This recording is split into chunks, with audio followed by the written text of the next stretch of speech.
সবার মোবাইলে ডায়াল প্যাডটি কিন্তু পরিবর্তন হয়ে গেছে। আমি আপনাদেরকে দেখাই কল দিলে কেমন দেখায়। এবং কি অনেকে সেভ নাম্বারগুলো খুঁজে পাচ্ছেন না। আপনারা এখানে থ্রি ডটে গিয়ে এখান থেকে সেভ নাম্বারগুলো খুব সহজে দেখতে পারবেন। আর যাদের হচ্ছে যে এই আপডেট মডেলটি পছন্দ হচ্ছে না, তারা যে কাজটি করবেন, আপনারা আপনাদের ফোনের প্লে স্টোরে চলে যাবেন।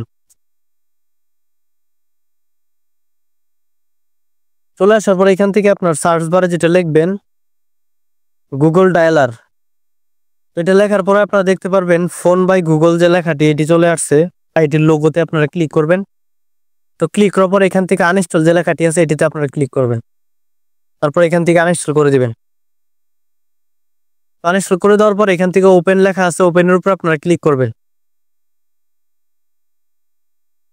তো ক্লিক করার পর গাইস আপনারা যেটা দেখতে পাচ্ছেন, আপনাদের আগের যে ডায়ালারটি সেটি কিন্তু সম্পূর্ণ চলে আসছে।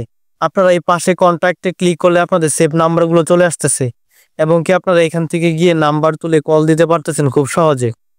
এবং কি কল দিলে আপনাদেরকে আমি দেখাই কেমন দেখায়।